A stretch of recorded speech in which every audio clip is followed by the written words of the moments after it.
Эми темабызды улантабыз. Демек бизде мына бир окуяны айтып берейин. Максат коюш боюнча сизге бир сонун түрткү болуп калсын. 1979-жылы Гарвард университетинде изилдөө жүргүзүшкөн экен, соц опрос жүргүзүшкөн экен да. Ой, максат койдуңуз беле, максаттарыңызды кагазга жаздыңыз беле деген суроого көптөгөн студенттерди алып, бир 500дөн ашык студентти алып опрос жасашкан экен.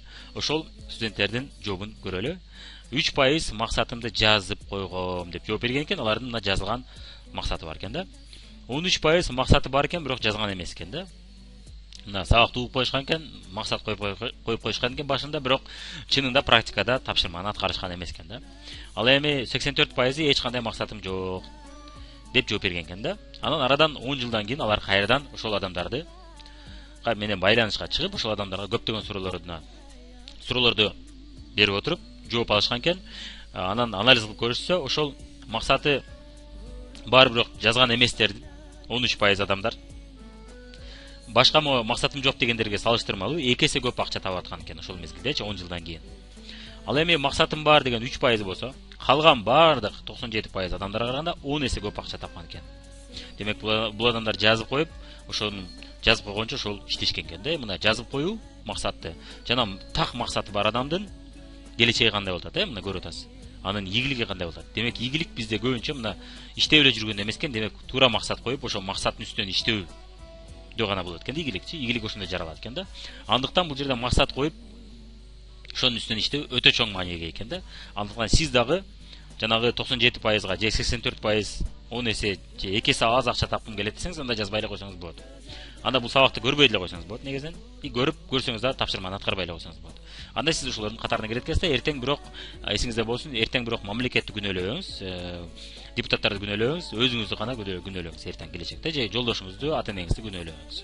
Же балдарыңызды күнөөлөбөңүз. Менин балдарым көп, ошон үчүн жашоомду жакшы кыла албай калдым, акча көп таба албай калдым деп күнөөлөбөңүз.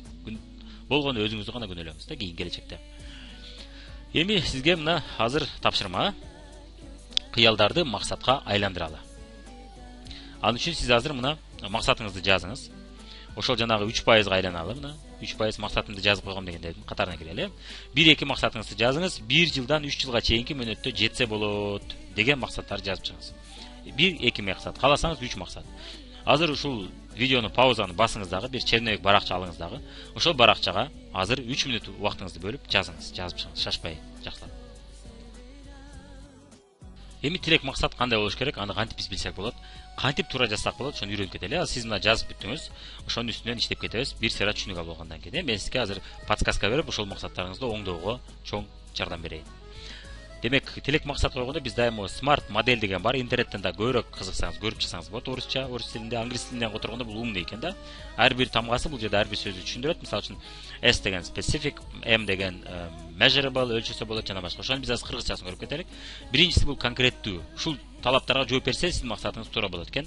Жана мындай реалдуу жетсе боло турган болот экен. Конкреттүү. Конкреттүү дегенс бул ким жана эмне максат. Ошону так жооп бериш керек экен. Ким? Менби же бизби? Же башка бирөөбү? Эмне? Конкреттүү эмнени жеткиңиз келет, эмнеге жеткиң келет деген суроого жооп алышыңыз керек экен да. Так болуш керек. Экинчиси максатыбыз өлчөмдүү болуш керек. Анан бир нерсе менен өлчөсө болот. Акча түрүндө өлчөсө болот. Же мисалы үчүн квартира болсо 3 бөлмөлүүбү, 2 бөлмөлүүбү, кайсы серия дегенге ошол суроолорго жооп алышыбыз керек экен да. Канча деген суроого жооп алыш керек экенбиз. Канча? Ошодон канчабы? Акча болсо канча акча? Үй болсо канча бөлмөлүү? Автоунаа болсо мисалы үчүн кайсы жылкы канча объем жана башкалар, жетсе болот дегенде сизге чейин кимдир бирөө ага жеткенби? Мисалы үчүн бир кандай бир автоунаа болсо, ошто сизден башка башка барбы? Же жок болсо ошону алып келгендер барбы? Деген суроого жооп бериш керек экен да биз. Ал эми квартира бар болсо, ошондой квартира деги эле салынтабы же салынбай атабы? Сиз балким Түркиядагы квартираны жазып аткансыз, андай квартиралар бизде балким салынган эмес, салынбайт дагы. Актуалдуу дегенде ал биздин колубуздабы, реалдуу мына. Биздин колубуздабы же биздин колубузда эмеспи? Мисалы үчүн айталы, сиз алтын кен комбинат ачам десеңиз, же ушундай месторождение алам десеңиз, ошол месторождениеге лицензия берип атабы, бербей атабы деген суроого жооп көрүңүз. Канчалык адамдар ошол жерди алып алышты, лицензия бербей койду мамлекет, бербей койгондон кийин банкрот болуп, акча күйүп, кээ бирлер кредит алгандар банкрот болуп кетишти. Мына актуалдуу эмес экен эле да ал учурдачы мына. сиздин колуңуздабы же башка бирөөнүн. Эгерде сиздин колуңузда болсо, ал максатка жетүүңүзгө кепилдик көбүрөөк берсе болот. Ал эми сиз колуңузда эмес болсо, анда ага жетүү, жетпөө деген кепилдикти бериш кыйын экен, жана ал рискованный болуп калат экен да, тобокели көп болуп калат экен бул жердечи. Ошондуктан бул моделге сөзсүз көңүл буруп, сөзсүз карашыбыз керек экен. Анан чектелген убакыт түрүндө чектелген, кандайдыр бир убакытта, качан деген суроого жооп бериш керек экен да. Качан мөөнөттү жазбасак, ал жүрө берет экенбиз. Кийин деп жүрө берет экен. Ал максат шойдон калып кетет экен да. Анан актуалдуу болуш керек экен. Мына ушул сиздин колуңуздабы же сиздин колуңузда эмеспи? Сиздин, мисалы үчүн айталы, сиз эгерде үйдө отурсаңыз, акча таппасаңыз, бирок сиз кайдайдыр бир нерсеге максатты койсоңуз, ошол нерсеге жете аласызбы, жете албайсызбы дегенде, ал жолдошуңуздун колунда болушу мүмкүн дагы, сиз ага жетесизби, жетпейсизби белгисиз болуп калышы мүмкүн да. Жолдошуңуз макул болуп алып берсе, сиз ошого жетесиз. Макул болуп алып бербесе, жетпей калса, демек бул жерде 100% кепилдик бериш да кыйын болуп калат экен да. Эми мисалдарды көрүп кетели. Ушул конкреттүү, өлчөмдүү, жетсе болот, актуалдуу, чектелген дегендердин негизинде бир анализ жасап кетели.